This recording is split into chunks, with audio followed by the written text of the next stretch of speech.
यंदाच्या वर्षी पुण्यश्लोक अहिल्यादेवी होळकर यांचे 300वे जन्मवर्ष आपण साजरे करत आहोत। या त्रिशताब्दी वर्षानिमित्त राज्याच्या जलसंपदा विभागाच्या पुढाकाराने पुण्यश्लोक अहिल्यादेवी होळकरांच्या जन्मभूमी ते कर्मभूमी म्हणजेच चौंडी ते महेश्वर या गोदा ते नर्मदा जलयात्रेचे आयोजन करण्यात आले आहे। हा प्रवास केवळ धार्मिक नसून तो जलसंवर्धनाचा आणि समाज परिवर्तनाचा विचार समाजापर्यंत पोहोचविण्यासाठी मुख्यमंत्री देवेंद्र फडणवीस यांच्या नेतृत्वाखाली जलसंपदा मंत्री राधाकृष्ण विखे पाटील आणि जलसंपदा मंत्री गिरीश महाजन यांच्या पुढाकाराने सुरू करण्यात आलेल्या गोदा ते नर्मदा जलयात्रेचे त्र्यंबकेश्वर आणि चौंडी येथे मोठ्या जल्लोषात सुरुवात करण्यात आली। अहिल्यानगर जिल्ह्यातील चौंडी येथून सुरू झालेली ही जलयात्रा आज श्रीरामपूर शहरात दाखल झाली। यावेळी श्रीरामपूरकरांनी ढोल ताशांच्या गजरात आणि अहिल्यादेवी होळकर की जय अशा घोषणा देत संपूर्ण परिसर दणाणून सोडला। शहरातील रेल्वे स्टेशन येथील हनुमान मंदिरात भाजपाचे प्रदेश उपाध्यक्ष डॉक्टर सुजय विखे पाटील यांच्या हस्ते हनुमंतरायाची विधिवत आरती करण्यात आली।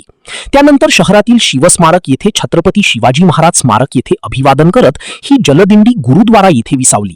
यावेळी शीख बांधवांच्या वतीने जलदिंडीतील वारकऱ्यांसाठी महाप्रसादाची उत्तम व्यवस्था करण्यात आली।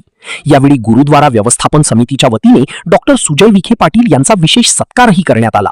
या जलयात्रेमुळे जलसाक्षरता आणि शाश्वत जलव्यवस्थापनाचा संदेश घरोघरी पोहोचण्यास मदत होणार असल्याचे मत भाजपाचे प्रदेश उपाध्यक्ष डॉक्टर सुजय विखे पाटील यांनी व्यक्त केले। पुण्यश्लोक अहिल्याबाई होळकरांच्या 300 वर्ष जन्मोत्सवाला पूर्ण होत आहेत। त्रिशताब्दी सोहळा म्हणून आम्ही चौंडी ते महेश्वर म्हणजे जन्मभूमी ही चौंडी आहे आणि महेश्वर त्यांची समाधी आहे असा हा प्रवास पाण्याच्या महत्व सांगण्याच्या दृष्टिकोनातून करत आहोत।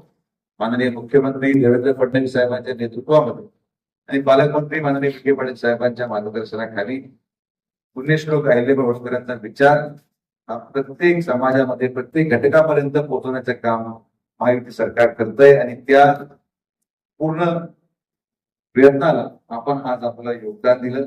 आम्हाला आमच्या या सगळ्या पदाधिकाऱ्यांना आपण आपली या छत्रछायामध्ये घेतलं त्याबद्दल पुनश्च एकदा विखे पाटील परिवाराच्या वतीने आपल्या सगळ्यांचे मी मनापासून आभार व्यक्त करतो।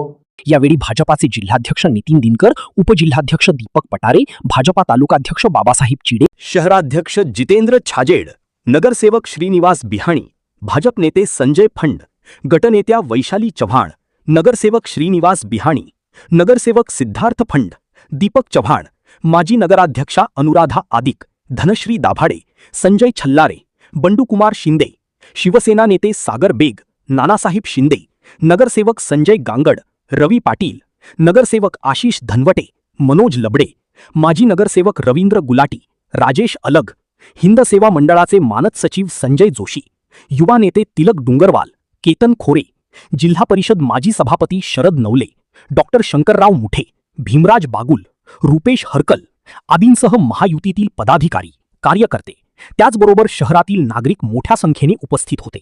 याविषयी स्वराज्य समाचार न्यूज 24 वाहिनीने घेतलेला ब्युरो रिपोर्ट।